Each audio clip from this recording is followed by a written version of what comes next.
देख रहे हैं एनएनसी न्यूज। कांग्रेस हुकूमत के 100 दिन में बरखी बहरान, पानी की किल्लत, गैर मौसमी बारिश से 20 लाख एकड़ फसलों को नुकसान, 180 किसानों की खुदकशी। हरीश राव। बीआरएस के सीनियर कायद साबिक रियासती वजीर टी हरीश राव ने कहा कि गैर मौसमी बारिश से रियासत में 20 लाख एकड़ अराजी पर फसलों को नुकसान पहुंचा है।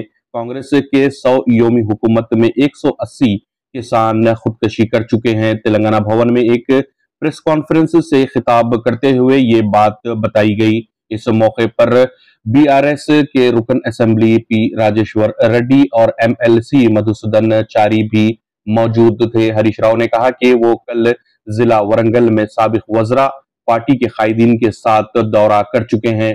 गैर मौसमी बारिश से फसलों को जो नुकसान पहुंचा है वो तकलीफ देह है। किसानों की आंखों में आंसू हैं। इनकी खड़ी फसलों को शदीद नुकसान पहुंचा है। Chief minister A Revanth Reddy ज़राई मसाइल को नजरअंदाज करते हुए सियासी मफादात को तरजीह दे रहे हैं। अरकान असेंबली को सियासी वफादारियां तब्दील कराने में मसरूफ हो गए हैं। हुकूमत की गफलत और लापरवाही से 100 दिन में 180 किसान खुदकशी कर चुके हैं। हरीश राव ने कहा कि बीआरएस दौरे हुकूमत में बरखी की कोई मसाइल नहीं थे। कांग्रेस की 100 दिन की हुक्मरानी में बरखी बहरान शुरू हो गया। देही इलाकों में कोई पुरसाने हाल नहीं है। शहरी इलाकों में पीने के पानी की किल्लत पैदा हो गई। अवामी टैंकर्स पर इन्हिसार कर रहे हैं। हुकूमत शहरी इलाकों में पीने के पानी की किल्लत को दूर करने में नाकाम हो गई है। हरीश राव ने फसलों के नुकसान पर तशवीश का इजहार करते हुए फी एकड़ 25,000 रुपये मुआवजा अदा करने हुकूमत से मुतालबा किया है। ज़राई कर्ज माफ नहीं किया गया तो लाखों किसानों के साथ सेक्रेटेरिएट का घेराव करने का हुकूमत को इंतबा दिया। इजराइल ने 40 यरगुमालियों के बदले 700 फलस्तीनी रिहा करने तैयार। 6 हफ्ते की जंगबंदी पर मुश्तमिल मुआहिदा इजराइल ब्रॉडकास्टिंग कॉरपोरेशन का इंकशाफ। फलस्तीनी तहरीक हमास और इजराइल के दरमियान यरगुमालियों के बदले फलस्तीनी कैदियों की रिहाई के मुआहिदे की ताज़ा तरीन पेशरफ्त के हवाले से इजराइल ब्रॉडकास्टिंग कॉरपोरेशन ने बताया कि तेल अबीब ने इख्तिताम हफ्ता कतर में होने वाले मुज़ाकरात के दौरान हमास की कैद में 40 इजरायली यरगुमालियों के बदले 700 फलस्तीनी असारीन की रिहाई पर इत्तेफाक किया है। ब्रॉडकास्टिंग कॉरपोरेशन ने एक सीनियर इजरायली ज़राई के हवाले से ये बात बताई है।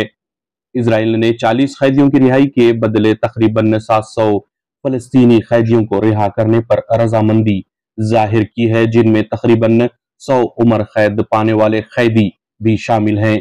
कमीशन ने मजीद कहा कि इजराइल इस तजवीज पर भी गौर कर रहा है जिसके तहत उम्र कैद की सजा पाने वाले 7 फलस्तीनियों को एक खातून फौजी के बदले रिहा किया जाएगा। इन्होंने वजाहत की कि इजराइल इन नामों पर एतराज करने का हक नहीं होगा जिनका मुतालबा तहरीक करेगी। इलेक्टोरल बॉन्ड, बीजेपी हुकूमत सवालात के घेरे में, अखिलेश यादव। समाजवादी पार्टी सदर अखिलेश यादव ने कहा कि इलेक्टोरल बॉन्ड के घपले के सामने आने के बाद मुल्क ही नहीं बल्कि दुनिया भर में बीजेपी शर्मसार हो रही है। सैफई में होली के मौके पर लोगों से खिताब करते हुए इन्होंने कहा कि हजारों करोड़ों रुपये इलेक्टोरल बॉन्ड का घपला सामने आने के बाद बीजेपी सवालात के घेरे में आ गई है।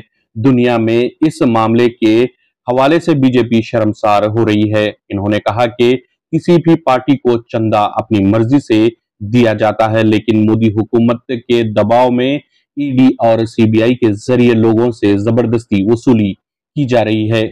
इन्होंने कहा कि हम सबको मिलकर लगातार नाइंसाफी के खिलाफ लड़ते रहना है।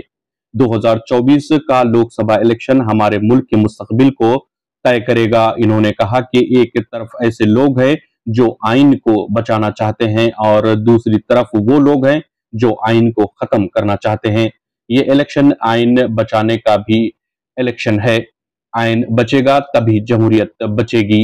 इन्होंने कहा कि जहां हम लोग होली का त्यौहार मना रहे हैं, ये रंगों का त्यौहार है, लेकिन कई लोगों को सिर्फ एक रंग पसंद है। हमारी जमहूरियत तब मजबूत होगी जब रंगीन होगी। इसलिए ये इलेक्शन हमारे और आपके लिए इम्तिहान का इलेक्शन है। नाजरीन, हमारे यूट्यूब चैनल को सब्सक्राइब करें और फेसबुक पेज को फॉलो ज़रूर करें और हमारे वीडियोस को लाइक और शेयर ज़रूर करें ताकि आपको देश और दुनिया की ताज़ा खबरें हासिल होती रहें।